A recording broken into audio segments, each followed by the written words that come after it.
ಇದೇ ನಾನು ಸೇರ್ಬೇಕಾಗಿರೋ ಮನೆ, ಇದೇ ನಾನು ಹುಡುಕ್ತಾ ಇರೋ ನನ್ನ ದೊರೆ ಪಾರ್ಥನ ಮನೆ. ಸರಿಯಾದ ಜಾಗಕ್ಕೆ ಬಂದಿದ್ದೀನಿ.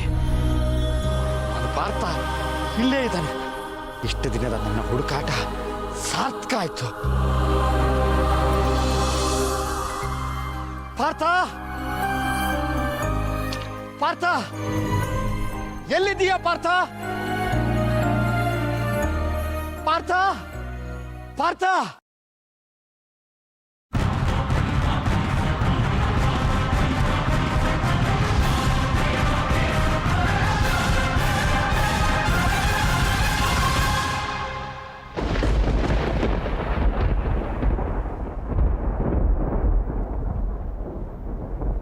ಅಮೃತ ಅವರೇ, ನಿಮಗೆ ಕೇಳಿಸ್ತಾ? ಏನಾಯ್ತು ಅರ್ಜುನ್ ಅವರೇ? ಯಾರೋ ನನ್ನ ಹೆಸರು ಕೂಗ್ತಾ ಇದ್ದಾರೆ. ನಿಮಗೆ ಕೇಳಿಸ್ತಾ ಅದು?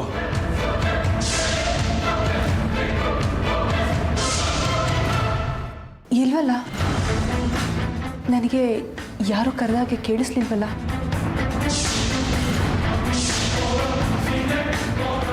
ಇಲ್ಲ ಅಮೃತ ಅವರೇ, ಯಾರು ನನ್ನ ಕೂಗ್ತಾ ಇದ್ದಾರೆ. ಅವ್ರ ಧ್ವನಿ ನನ್ನ ಹೃದಯ ಕೇಳಿಸ್ತಾ ಇದೆ. ನನ್ನ ಕೂಗ್ತಾ ಇದ್ದಾರೆ. ನಿನ್ನ ಹತ್ರ ಬಂದಿದ್ದೀನಿ ಪಾರ್ಥ. ನಾನು ಹತ್ರನೇ ಬಂದ್ಬಿಟ್ಟಿದ್ದೀನಿ. ನೋಡಿ, ನೀವು ಗಾಬರಿಯಾಗಿದ್ದೀರಾ. ನಿಮಗೆ ಕೆಟ್ಟ ಕನ್ಸು ಬಿದ್ದಿದೆಯಲ್ಲ, ಅದಕ್ಕೆ ಹೀಗೆಲ್ಲ ಅನ್ನಿಸ್ತಾ ಇದೆ. ಯಾವ ಧ್ವನಿನೂ ಕೇಳಿಸ್ಲಿಲ್ಲ ಅರ್ಜುನ್ ಅವರೇ. ಇಲ್ಲ ಅಮೃತ ಅವರೇ, ನನಗೆ ಕೇಳಿಸ್ತು. ನನಗೆ ಆ ಧ್ವನಿ ಕೇಳಿಸ್ತು. ನನಗೆ ಯಾರೋ ಕರೀತಾ ಇದ್ದಾರೆ. ನನಗೆ ಯಾರೋ ಕೂಗ್ ಕರೀತಾ ಇದ್ದಾರೆ.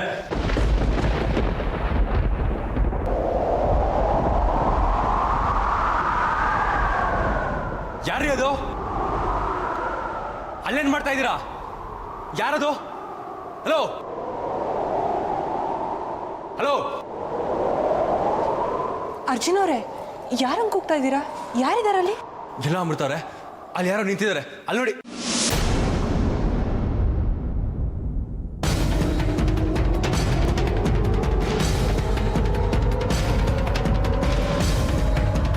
ಯಾರು ಇಲ್ವಲ್ಲ ಅರ್ಜುನ್ ಅವರೇ? ಯಾರನ್ನು ಕರಿತಾ ಇದ್ರಿ ನೀವು? ಇಲ್ಲ ಕಣ್ರಿ, ಆಗ್ಲೇ ಯಾರೋ ನಿಂತಿದ್ರು. ನಾನು ನೋಡ್ದೆ. ನನ್ನ ಮಾತು ನಂಬ್ರಿ, ನಾನು ನೋಡ್ದೆ. ಬನ್ನಿ, ನೀವಿನ್ನೂ ಆ ಕನಸಿಂದ ಹೊರಗಡೆ ಬಂದಿಲ್ಲ. ಬನ್ನಿ, ನಿದ್ದೆ ಮಾಡಿದ್ರೆ ಎಲ್ಲ ಸರಿ ಹೋಗುತ್ತೆ. ಇಲ್ಲ ಅಮೃತ ಅವರೇ, ಯಾರೋ ಇದ್ರು. ಬನ್ನಿ ಅರ್ಜುನ್ ಅವರೇ.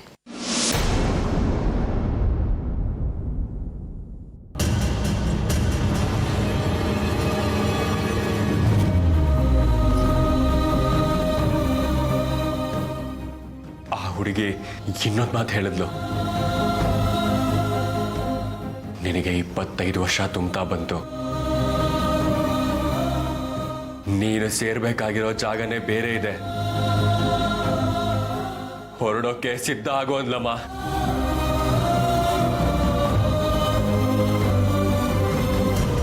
ಚಿತ್ರ, ನೀನು ಇಷ್ಟು ದಿನ ಮನೇಲಿ ಇಲ್ಲದೆ ಇರೋದು ಮನೆಯೆಲ್ಲ ಬಣವಣ ಅಂತಿತ್ತು ಕಣೆ. ಅದು ಸರಿ, ನಿಮ್ಮ ತಂದೆ ಹೇಗಿದ್ದಾರೆ ಇವಾಗ? ಚೆನ್ನಾಗಿದ್ದಾರತ್ತೆ. ನನಗಂತೂ ಅಪ್ಪನ ಮನೆಯಲ್ಲಿ ಆರಾಮಾಗಿತ್ತು. ಆದರೆ ಏನು ಮಾಡೋದು, ಇಲ್ಲೂ ಗಮನ ಕೊಡಬೇಕಲ್ವಾ, ಅದಕ್ಕೆ ಬಂದ್ಬಿಟ್ಟೆ. ಅದು ಸರಿ, ಅತ್ತೆ ಎಲ್ಲಿ? ನಾನು ಅವಾಗ್ಲಿಂದ ಅವ್ರನ್ನೇ ಹುಡುಕ್ತಾ ಇದ್ದೀನಿ.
ಆಗ್ತಿದೆ ವಾಣಿ.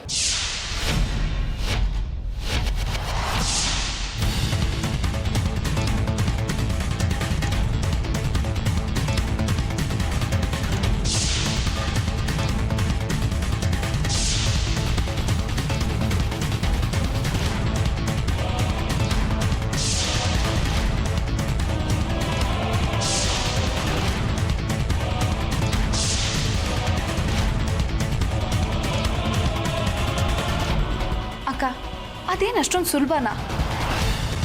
ಅದು ಅಲ್ಲದೆ ಯಾರೋ ಗುರುಗಳು ಅಷ್ಟು ವರ್ಷದಿಂದ ಹೇಳಿದ ಮಾತುಗಳನ್ನ ನೀವು ಇಷ್ಟು ಮನಸ್ಸಿಗೆ ಹಚ್ಕೊಂಡಿದ್ದೀರಲ್ಲ, ಹಾಗೆಲ್ಲ ಏನೂ ಆಗಲ್ಲ ಅಕ್ಕ. ಹ್ಞೂ ಅತ್ತೆ, ಅರ್ಜುನ್ ಏನು ಬೊಂಬೆನಾ ಯಾರೋ ಬಂದು ಹೊತ್ಕೊಂಡು ಹೋಗೋಕ್ಕೆ? ಹಾಗೆಲ್ಲ ಏನೂ ಆಗಲ್ಲ, ನೀವು ಸುಮ್ಮನೆ ಇರಿ. ಆದರೂ ಮನಸ್ಸಿಗೆ ಸಮಾಧಾನ ಆಗ್ತಾ ಇಲ್ಲ. ಅಕ್ಕ ನೀವು ಅನಗತ್ಯವಾಗಿ ಯೋಚನೆ ಮಾಡ್ತಿದ್ದೀರಾ ಅನ್ಸುತ್ತೆ. ಅರ್ಜುನ್ ಈ ಮನೆ ಮಗ, ಅಷ್ಟು ಸುಲಭವಾಗಿ ಅವನನ್ನು ಈ ಮನೆಯಿಂದ ದೂರ ಮಾಡೋ ಶಕ್ತಿ ಯಾರಿಗೂ ಇಲ್ಲ. ಹಾಗೊಂದು ವೇಳೆ ಯಾರಾದರೂ ಬಂದರೆ ನಾವು ಬಿಟ್ಬಿಡ್ತೀವ? ನಮ್ಮ ಕಣ್ ತಪ್ಪಿಸಿ ಅವನನ್ನು ಈ ಮನೆಯಿಂದ ದೂರ ಯಾರು ಮಾಡ್ತಾರೋ ನಾವು ನೋಡ್ಬಿಡ್ತೀವಿ ಅಲ್ವೇನೆ ಚಿತ್ರ? ಹೌದು, ಹ್ಞೂ ಮತ್ತೆ. ಅಕ್ಕ ನೀವಿವಾಗ ಸಮಾಧಾನ ಮಾಡ್ಕೊಳ್ಳಿ.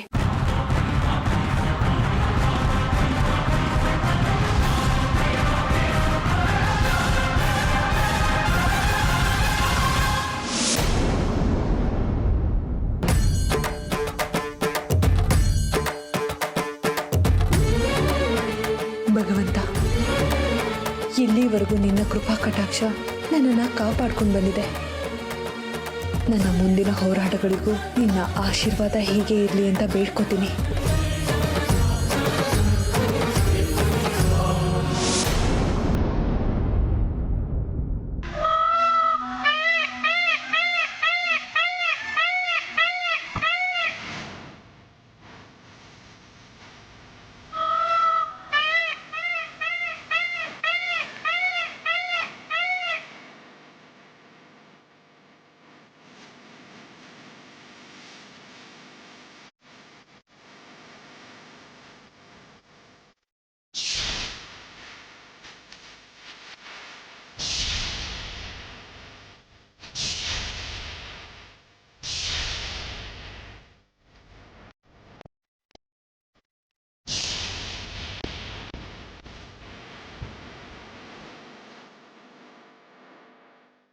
ಭಗವಂತ, ಅಮೃತ, ನಿನ್ನ ಬಳಿ ಹೆಚ್ಚು ಸಮಯವಿಲ್ಲ. ಇನ್ನು 24 ಗಂಟೆಗಳಲ್ಲಿ ನೀನು ನಾಗಲೋಕವನ್ನು ಪ್ರವೇಶಿಸಿ ನಾಗಫಲವನ್ನು ತಿನ್ನಬೇಕು. ನೆನಪಿದೆ ತಾನೆ? ಹೌದು ಪ್ರಭು, ಎಲ್ಲ ನೆನಪಿದೆ. ಆದರೆ ಆವತ್ತು ನೀನೇ ಹೇಳ್ದಾಗೆ ನಾಗಲೋಕದಲ್ಲಿ ನನಗೆ ಪ್ರವೇಶ ಇಲ್ಲ. ನಾನು ಹೋದರೂ ಏನೂ ಪ್ರಯೋಜನ ಇಲ್ಲ ಅಂತ ಗೊತ್ತಾಗಿದೆ. ಏನು ಮಾಡಬೇಕು ಅಂತ ಗೊತ್ತಾಗದೆ ತುಂಬ ಗೊಂದಲದಲ್ಲಿದ್ದೀನಿ. ಹೇಗಾದರೂ ಮಾಡಿ ನೀನೇ ನನ್ನ ಈ ಸಂಕಟದಿಂದ ಪಾರು ಮಾಡಬೇಕು ಪ್ರಭು. ಅಮೃತ, ನಿನ್ನ ಸಂಕಟ ನನಗೆ ಅರ್ಥ ಆಗ್ತಿದೆ. ಈ ಬಾರಿ ನಿನ್ನನ್ನು ನಾನು ಈ ಸಂಕಷ್ಟದಿಂದ ಪಾರು ಮಾಡ್ತೀನಿ. ಧನ್ಯವಾದಗಳು ಪ್ರಭು, ಧನ್ಯವಾದ. ಈ ಭಕ್ತಿ ಕೈ ಬಿಡಲ್ಲ ಅನ್ನೋ ನಿನ್ನ ನಂಬಿಕೆನ ನೀನು ಸುಳ್ಳು ಮಾಡಲಿಲ್ಲ. ಧನ್ಯೋಸ್ಮಿ ತಂದೆ, ಧನ್ಯೋಸ್ಮಿ. ಆದರೆ ಈ ಸಹಾಯ ಈ ಬಾರಿ ಮಾತ್ರ ಅಮೃತ, ನೆನಪಿರಲಿ. ಇದರೊಂದಿಗೆ ನಿನಗೆ ಎದುರಾಗಲಿರುವ ಪರೀಕ್ಷೆಗಳು ಮುಗಿದು ಹೋಗುತ್ತವೆ ಎಂದು ತಿಳಿಯಬೇಡ. ಇಲ್ಲಿಂದಲೇ ನಿನಗೆ ನಿಜವಾದ ಸತ್ವ ಪರೀಕ್ಷೆಗಳ ಆರಂಭ. ಆಗಲಿ ಪ್ರಭು, ಏನೇ ಪರೀಕ್ಷೆಗಳು ಬಂದರೂ ನಾನು ಎದುರಿಸ್ತೀನಿ. ನಿನ್ನ ಅನುಗ್ರಹ ಸದಾ ನನ್ನ ಜೊತೆ ಇದ್ರೆ ಸಾಕು. ಅಮೃತ, ನಂಬಿದ ಭಕ್ತರ ಕೈ ಬಿಡುವುದು ಭಗವಂತನ ಧರ್ಮವಲ್ಲ. ನನ್ನ ಮುಂದೆ ದೀನಳಾಗಿ ನಿಂತಿರೋ ನನ್ನ ಭಕ್ತೆಯ ಕೋರಿಕೆಯನ್ನು ಈಡೇರಿಸಲೇಬೇಕಾಗಿದೆ. ನನ್ನ ಭಕ್ತೆಯ ಸಹಾಯಕ್ಕೆ ನಾನು ನಿಲ್ಲಲೇಬೇಕಾಗಿದೆ. 500 ನಾಗಗಳ ಅಂಶ ಹೊಂದಿದ ಆಯುಧದಿಂದ ಪ್ರಹಾರ ಮಾಡಿದ ಪರಿಣಾಮವಾಗಿ ನಿನ್ನ ದೇಹದಲ್ಲಿ ಸೇರಿದ 500 ನಾಗಗಳ ವಿಷವು ಈ ಕೂಡಲೇ ನಿನ್ನ ದೇಹದಿಂದ ಹೊರಬರಲಿ.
ಧನ್ಯವಾದ ಪ್ರಭು, ಧನ್ಯವಾದ.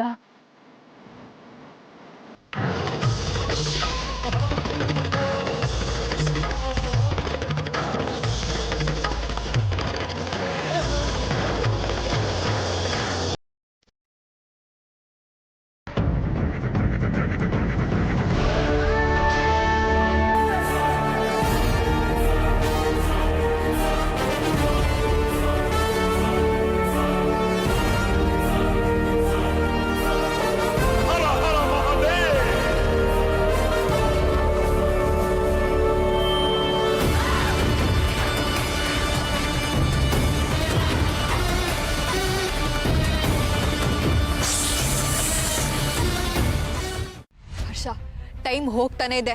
ಇನ್ನೂ ನಮ್ಮ ಕೈಯಿಂದ ಏನೂ ಮಾಡೋಕ್ಕಾಗಿಲ್ಲ. ಹೀಗೆ ಆದರೆ ಆ ಅಮೃತ ತನ್ನ ಕೆಲಸಗಳನ್ನ ಸಾಧಿಸ್ಕೊಂಡು ಮುಂದೆ ಹೋಗ್ತಾನೆ ಇರ್ತಾಳೆ. ಇಲ್ಲ ಹರ್ಷ, ಇನ್ನೂ ನನ್ನ ಕೈಲಿ ಕಾಯಕ್ಕಾಗಲ್ಲ. ನೀನು ಏನು ಮಾಡ್ತೀಯೋ ನನಗೆ ಗೊತ್ತಿಲ್ಲ. ಆದರೆ ಮೊದಲು ಆ ಅಮೃತ ಮನೆಯಿಂದ ತೊಲಗಬೇಕು. ಹಾಗೆ ಮಾಡ್ತೀಯ ಅಲ್ವಾ? ಖಂಡಿತ ಮಯೂರಿ, ಇಷ್ಟೊಂದು ಫ್ರಸ್ಟ್ರೇಟ್ ಆಗಬೇಡ. ಒಂದು ಸ್ವಲ್ಪ ತಾಳ್ಮೆಯಿಂದಿರು. ಅವಳು ಈ ಮನೆಯಿಂದ ಹೊರಗೆ ಹೋಗೋದಂತೂ ಖಂಡಿತ. ಅದಕ್ಕೆ ಸರಿಯಾಗಿ ಪ್ಲ್ಯಾನ್ ಮಾಡಿ ಕೆಲಸ ಮುಗಿಸ್ಬೇಕು. ನಾನು ಅಂದುಕೊಂಡಿದ್ದ ಕೆಲಸ ಮಾಡೇ ಮಾಡ್ತೀನಿ ಮಯೂರಿ. ಮೊದಲು ಒಂದು ಬಲವಾಗಿರೋ ವೀಕ್ ಪಾಯಿಂಟ್ನ ಹುಡುಕಬೇಕು. ಆಗ ಮಾತ್ರ ಅರ್ಜುನ್ನ ಅಮೃತನಿಂದ ದೂರ ಮಾಡೋದಕ್ಕೆ ಸಾಧ್ಯ. ಅದನ್ನು ನೀನು ಹುಡುಕ್ತೀಯ. ಹ್ಞೂ ಹರ್ಷ, ನಾನು ಅಬ್ಸರ್ವ್ ಮಾಡಿರೋ ಪ್ರಕಾರ ಈ ಅರ್ಜುನ್ ಅಮೃತನ ಎಷ್ಟೇ ಹಾಡಿ ಹೊಗಳಿ ಅಟ್ಟಕ್ಕೇರಿಸಿದ್ರು ಆ ಅಮೃತ ಮನಸ್ಸಲ್ಲಿ ಅವನಿಗೊಂದು ಚೂರು ಜಾಗ ಇಲ್ಲ ಅಂತಾನೆ ಅನ್ನಿಸ್ತಿದೆ. ಒಂದು ಹೆಂಡತಿ ನಡ್ಕೊಳ್ಳೋ ರೀತಿ ಅವಳು ಅವನ ಜೊತೆ ನಡ್ಕೋತಾ ಇಲ್ಲ. ಅರ್ಜುನ್ ಅವಳ ಬಗ್ಗೆ ಎಷ್ಟೇ ಪ್ರೀತಿ ತೋರಿಸಿದ್ರು ಅವಳು ಅವನ್ನ ಅವಾಯ್ಡ್ ಮಾಡೋಕ್ಕೆ ನೋಡ್ತಿರ್ತಾಳೆ ಅನ್ಸುತ್ತೆ. ಮೇಲ್ನೋಟಕ್ಕೆ ಅವರಿಬ್ಬರ ಮಧ್ಯೆ ಪ್ರೀತಿ ಇದೆ ಅಂತ ಅನ್ಸಿದ್ರು ಒಳಗೆ ಅವರಿಬ್ರು ಚೆನ್ನಾಗಿಲ್ಲ ಅಂತ ನನಗೆ ಚೆನ್ನಾಗಿ ಗೊತ್ತು. ಇದನ್ನು ನಾವು ನಮ್ಮ ಅಡ್ವಾಂಟೇಜ್ ಆಗಿ ಉಪಯೋಗಿಸ್ಕೋಬೋದು ಅನ್ಸುತ್ತೆ. ನನ್ನ ಅಡ್ವಾಂಟೇಜಿಗೆ ಯಾರನ್ನ ಯಾವಾಗ ಹೇಗೆ ಬಳಸ್ಕೋಬೇಕು ಅಂತ ನನಗೆ ಚೆನ್ನಾಗಿ ಗೊತ್ತಿದೆ ಮಯೂರಿ. ಈಗ ನಿನ್ನನ್ನು ಬಳಸ್ಕೋತಿದ್ದೀನಲ್ವಾ, ಹಾಗೆ ಮೊದಲು ನೀನು ನನ್ನ ಬುಟ್ಟಿಗೆ ಬೀಳು, ಆಮೇಲೆ ಆ ಅಮೃತ. ಹರ್ಷ, ಏನು ಯೋಚನೆ ಮಾಡ್ತಿದ್ಯಾ? ಏನಿಲ್ಲ ಮಯೂರಿ, ಅದೇ ಎಷ್ಟೇ ಆದರೂ ನಾನು ನಿಮ್ಮ ಮನೆಗೆ ಮೂರನೇ ಅವನು. ನಿಮ್ಮ ಮನೆಯವ್ರೇನಾದರೂ... ಛೇ, ನೀನು ಹಾಗೆಲ್ಲ ಏನೂ ಯೋಚನೆ ಮಾಡಬೇಡ ಹರ್ಷ. ಈಗ ನಮ್ಮ ಮನೆಯವ್ರಿಗೆ ನಿನ್ನ ಮೇಲೆ ಮೊದಲಿನ ಥರ ಕೋಪ ಆಗಲಿ ಬೇಜಾರಾಗಲಿ ಏನೂ ಇಲ್ಲ. ನೀನು ಯಾವಾಗ ಬೇಕಾದರೂ ಬರ್ಬೋದು, ಯಾವಾಗ ಬೇಕಾದರೂ ಹೋಗ್ಬೋದು, ಸರಿನಾ? ನೀನು ನನ್ನ ಫ್ರೆಂಡು ಕಣೋ. ಅದು ಅಲ್ಲದೆ ನಿನಗೆ ನಮ್ಮ ಮನೆಯವ್ರ ಕಡೆಯಿಂದ ಅವಮಾನ ಆಗಿದೆ. ನಿನ್ನ ಬಳಸ್ಕೊಂಡು ನಮಗೆಲ್ಲ ಮೋಸ ಮಾಡಿದ್ದಾರೆ. ನಿನ್ನ ರೂಪ ತಗೊಂಡು ನನಗೆ ನಿನಗೆ ಇಬ್ರಿಗೂ ಮೋಸ ಮಾಡಿದ್ದಾರೆ. ಸೊ ಅದನ್ನೆಲ್ಲ ತಲೆಯಲ್ಲಿ ಇಟ್ಕೊಂಡಿರೋ ಅವ್ರಿಗೆ ನಿನ್ನ ಮೇಲೆ ಸಾಫ್ಟ್ ಕಾರ್ನರ್ ಇದ್ದೇ ಇರುತ್ತೆ. ಹಾಗಂತೀಯ? ಹೌದು ಹರ್ಷ, ನೀನು ಆರಾಮಾಗಿ ಮನೆಗೆ ಹೋಗಿ ಬಂದು ಮಾಡ್ಬೋದು. ಮನೆ ಹೊರಗಿತ್ಕೊಂಡೇ ಪ್ಲ್ಯಾನ್ ಮಾಡಬೇಕು ಅನ್ನೋ ಅವಶ್ಯಕತೆ ಇಲ್ಲ. ಮನೆ ಒಳಗಿತ್ಕೊಂಡೆ ಆ ಅಮೃತನ ಹೇಗೆ ಒದ್ದು ಓಡಿಸ್ಬೋದು ಅನ್ನೋದನ್ನು ಪ್ಲ್ಯಾನ್ ಮಾಡ್ಕೋಬೋದು. ಈ ಮನೆಯವ್ರ ವಿಶ್ವಾಸ ಗಳಿಸಿ ನನ್ನ ಅರ್ಜುನಿಂದ ಅಮೃತನ ದೂರ ಮಾಡಬೇಕು. ನಿನಗೆ ಏನು ಸಪೋರ್ಟ್ ಬೇಕೋ ನಾನು ಮಾಡ್ತೀನಿ, ಓಕೆನಾ?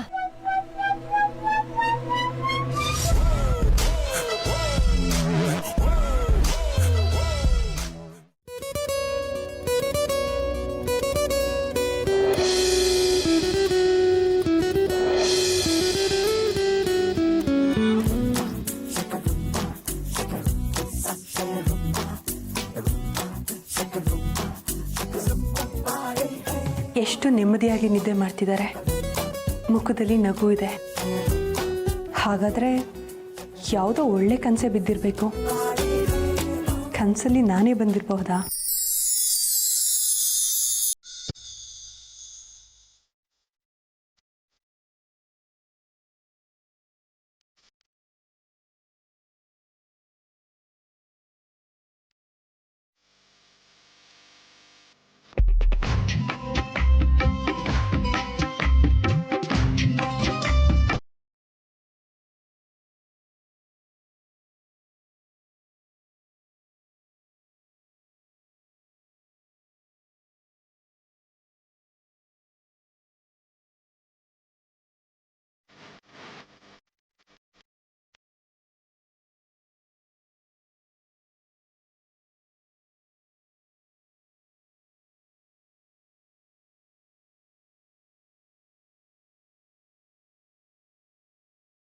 ಅರ್ಜುನ್ ಅವರೇ,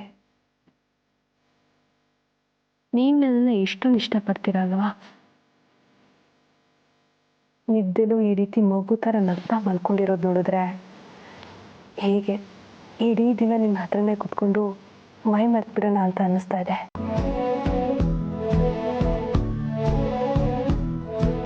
ಒಂದೇ ಒಂದ್ಸರಿ ಕಣ್ಬಿಟ್ಟು ನೋಡಿ ಅರ್ಜುನ್.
ಏನ್ರಿ ಮುತ್ತು ಕೊಟ್ರಾ?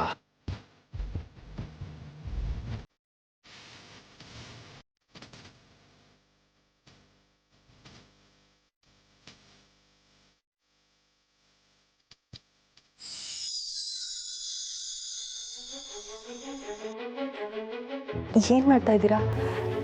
ಕೈ ಬಿಡಿ. ನೀವು ನನ್ನ ಪ್ರಶ್ನೆಗೆ ಉತ್ತರನೇ ಕೊಡಲಿಲ್ಲ. ಯಾವ ಪ್ರಶ್ನೆ? ಅದೇ ಒಂದು ಮುತ್ತಿನ ಕತೆ. ಮುತ್ತ? ನನಗದೆಲ್ಲ ಗೊತ್ತಿಲ್ಲಪ್ಪ. ನಾನು ನಿಮ್ಮ ಹಣೆಗೆ ಕುಂಕುಮ ಇಟ್ಟೆ ಅಷ್ಟೇ. ಈಗ ತಾನೇ ದೇವಸ್ಥಾನದಿಂದ ಬಂದಿದ್ನಲ್ಲ, ಕೂಗ್ದೆ ನಿಮ್ಗೆ ಎಚ್ಚರ ಆಗಲಿಲ್ಲ, ಅದಕ್ಕೆ. ಅದೇ ಕುಂಕುಮ ಜೊತೆ ಪ್ರಸಾದನೂ ಕೊಟ್ರೇನೋ ಅನ್ಕೊಂಡು ಕೇಳಿದ್ನಪ್ಪ. ಸುಳ್ಳು ಹೇಳಬೇಡಿ. ನಾನು ಯಾಕೆ ಸುಳ್ಳು ಹೇಳಿ? ಅದೇನೋ ಹೇಳ್ತಾರಲ್ಲ, ಸದಾಶಿವಂಗೆ ಅದೇ ಧ್ಯಾನ ಅಂತ. ಹಾಗಾಯ್ತು ನಿಮ್ಮ ಕತೆ. ನೆನ್ನೆ ಕನಸಲ್ಲಿ ಯಾವುದೋ ಹುಡುಗಿ ಬಂದಾಗ್ಲಿಂದ ಹೀಗೆಲ್ಲ ಆಗ್ತಿದೆ ಅನ್ಸುತ್ತೆ. ಹೋಗಿ ಬೇಕಾದ್ರೆ ಕನ್ನಡಿಲಿ ನೋಡ್ಕೊಳ್ಳಿ. ನಾನಿಟ್ಟಿರೋದು ಬರೀ ಕುಂಕುಮ ಮಾತ್ರ. ಕುಂಕುಮಕ್ಕೇನ್ರಿ ಅರ್ಚಕ್ರ ಹತ್ರ ಬೇಕಾದ್ರೆ ಇಡಿಸ್ಕೋಬೋದು. ಆದರೆ ನೀವು ಪ್ರಸಾದ ಕೊಡ್ತೀರೇನೋ ಅಂತ ಅನ್ಕೊಂಡಪ್ಪ. ಏನಂದ್ರಿ? ಬರೀ ಕುಂಕುಮ ಕೊಟ್ರೆ ಸಾಕಾ? ಪ್ರಸಾದನೂ ಕೊಡಿ ಅಂತ ಕೇಳಿದ್ದೆ. ಪ್ರಸಾದ ಇಲ್ಲಿದೆ, ತಗೊಳ್ಳಿ.